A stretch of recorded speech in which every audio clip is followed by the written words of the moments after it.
You know, one of the more celebrated comedies of the last numbers of years, when you go to people who and ask them like, hey, what's kind of one of your go-to comedies?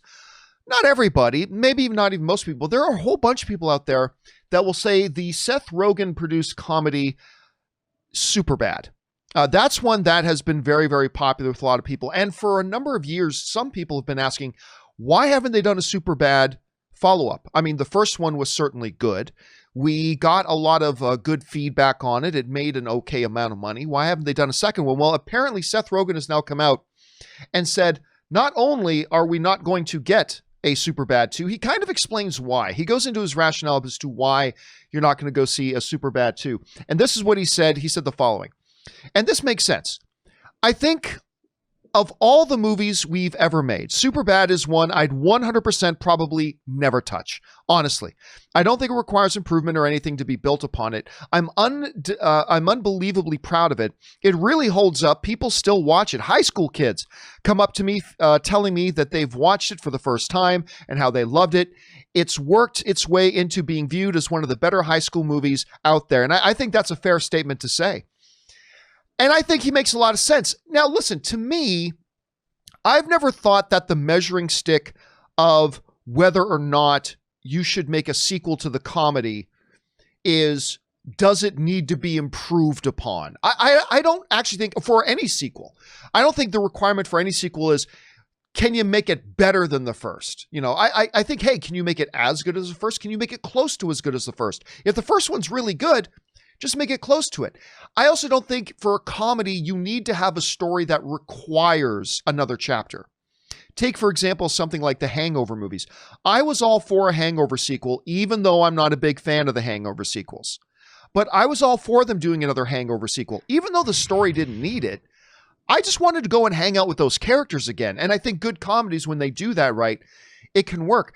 But something about Superbad, Rob, at least to me, when I think about Superbad, not only did the story really not require it to go anywhere else, it is true that these two characters, not to mention McLovin, would be cool to hang out with again, but it almost felt like Superbad was a story that existed because of that particular context those characters were in. That was the story. That was the movie, you know what I mean? And I can kind of get why you would look at a Superbad, even though I wouldn't feel this way about all comedies, and go, yeah, it was what it was, and you probably really shouldn't do another one. I don't always think that about other movies as far as sequels go, but for Superbad, I see the logic there. Rob, you hearing Seth Rogen say this stuff, what do you think? Well, next week is Superbad's 13th anniversary of release. Wow. It came out in 2017. Now, I've always been interested in movies where you meet characters later in life. Like, I think one of the most unsung movies that's come out in the last decade, and one of the best sequels ever made, was T2, Trainspotting 2. No one saw it. Made no money here. I love the first Trainspotting. Trainspotting 2 was great.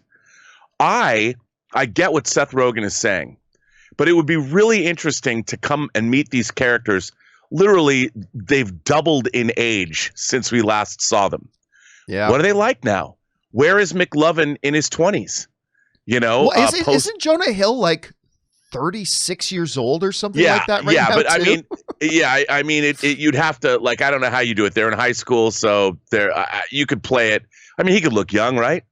But I get where Seth Rogen is coming from, because that movie was about a very specific time in a boy's life.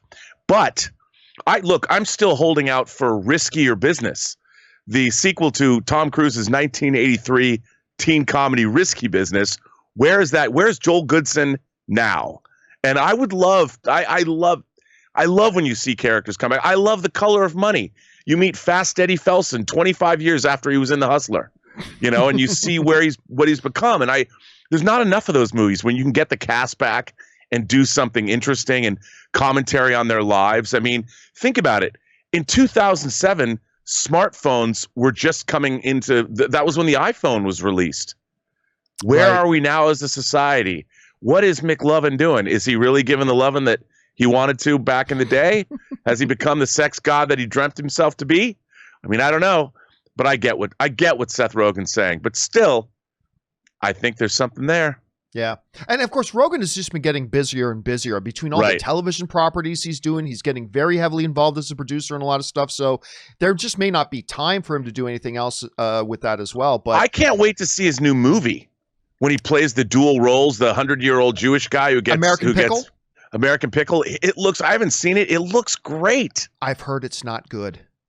Oh, really? I've read some earlier reviews. Now, maybe it's just the couple of reviews that I've read, but I've read a few reviews that said it's actually not all that good. But because his performance looks to be tremendous. I mean, look, good Canadian roots in Seth Rogen, so I'm always going to be very interested in anything he does. A question is for you guys, though. What do you think? Number one, what are your thoughts on Superbad? Does it hold a special place in your heart as well? Do you think it's the right call to just move on from it at this point? Or like Rob, would you guys kind of like to go back and revisit these characters again? That could be a lot of fun. Jump down into the comment section below and let me know your thoughts. All right, guys.